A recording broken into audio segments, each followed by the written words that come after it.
haka result jong secondary school living certificate SSLC balapan benar da Meghalaya Board of School Education Ambos haka step ka apsau trik jemang arjar persau lala ban saki ya kejingwan Shakhmat kin riu Ngut ki khana Khasi haka thup top 10 kini kin riu Ngut ki kentup ya Samla Atiar CML na Saint Margaret High Secondary School Shillong haka kerdan ka baar sanspa nyup sau max Samla Congenial Kharsono na Christian Academy hakabalai sanspa Kiwei Max Samla Neini Wanroy Nong Tede na Sinot High Secondary School Shillong hakakerdan basan sanspa Nriu Max Samla Graham Bell Karmandai na Saint Gerber High Secondary School Upper Shillong hakakerdan bahnyo sanspa Nriu Max Samla Ela Hun Shisha Maulong na Sinot High Secondary School Shillong hakakerdan bapra sanspa san pukandai max bat Samla Doniwan sajam na Shangpung Presbyterian High Secondary School Shangpung sanspa san pukandai max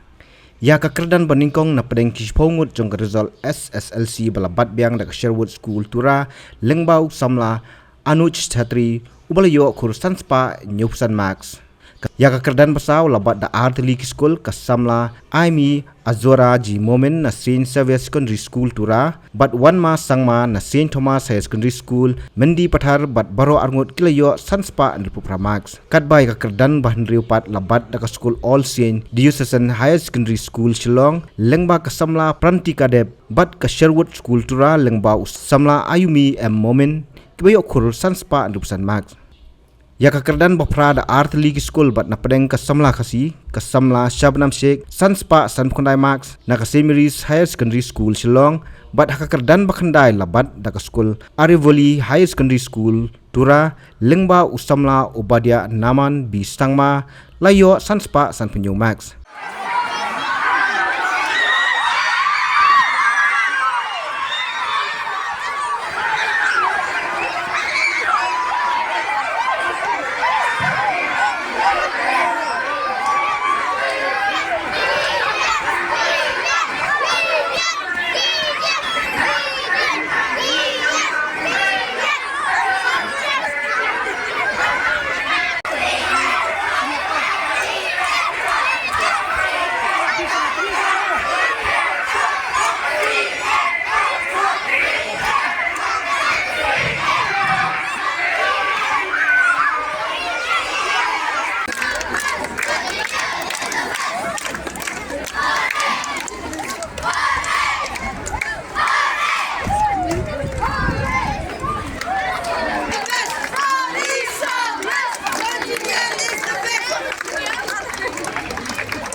But I would just like to add something regarding him.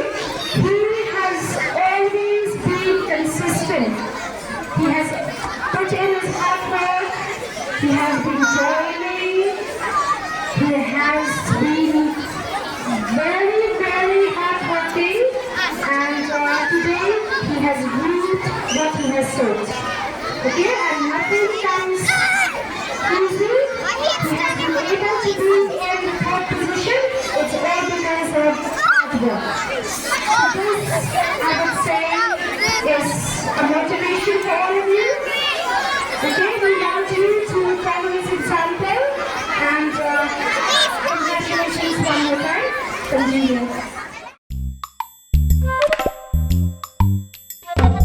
Habatin, page bahagi kishap, kashap plus F. Ka plus F? Hakabam bangibam Duna ki eki bataye kamet. Namar kata habathiru atau khau kamlu ka umpnyang kadut page ya kashap plus F haka jingsom. Yaki nutrient kum ki vitamin bat ka iron la ai khan diat bat ka bathau bha kam khta I ka dur jing ki mar bam ka jing mat la ne ka rukom shed yaki Balai hi banai kita. ka don ka we ka jing man toy ba kong san ka kot ka khia ka nutrition ba kham bha ka jing im ba kham bha pendon kam da ki mar bam don ka sharp plus f manta ka sni Lawan Ra Shafi Lingba ko office jong Commissionerate of Food Safety Meghalaya